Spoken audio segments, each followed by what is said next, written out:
Hello বন্ধুরা, আপনারা দেখছেন ট্রাভেল উইথ শুভ, আর আমি শুভ।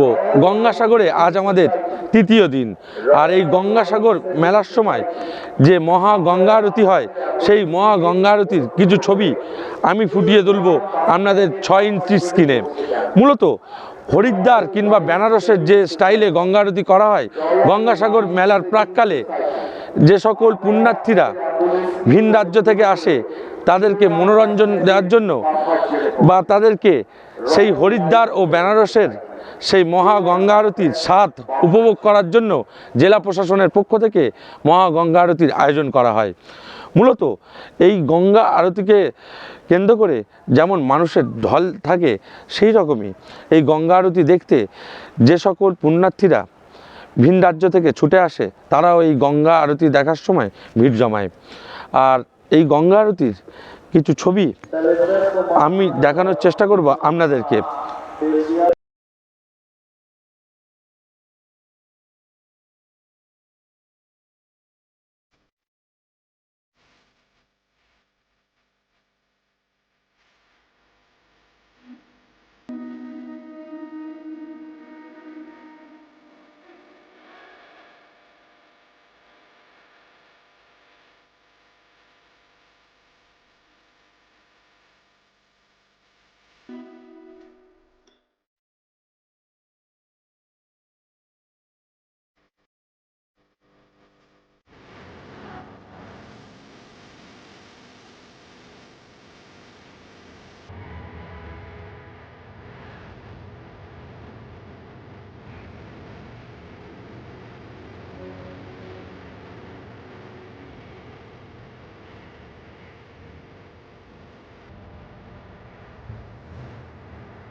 আপনারা দেখলেন যে গঙ্গাসাগরের যে বহু প্রসিদ্ধ যে মহা গঙ্গা আরতি, মূলত এই মহা গঙ্গা আরতি জেলা প্রশাসনের পক্ষ থেকে গঙ্গাসাগর মেলার ঠিক আগে, বলা যেতেই পারে মকর সংক্রান্তির আগে 3 দিন যে সকল পুণ্যার্থীরা গঙ্গাসাগরে আসে তাদের জন্য এই গঙ্গা আরতির ব্যবস্থা করা হয় জেলা প্রশাসনের পক্ষ থেকে। কিন্তু এই গঙ্গা আরতি দেখতে কার্যত উপচে পড়া ভিড় আমি দেখালাম আপনাদেরকে।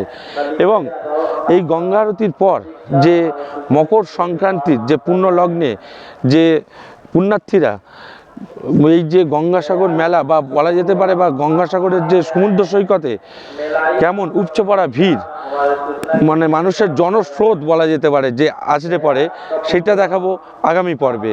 এবং আমার যদি ভিডিও আপনাদের ভালো লেগে থাকে তাহলে অবশ্যই আমার এই চ্যানেলটি সাবস্ক্রাইব করবেন, লাইক করবেন এবং কমেন্ট করতে ভুলবেন না।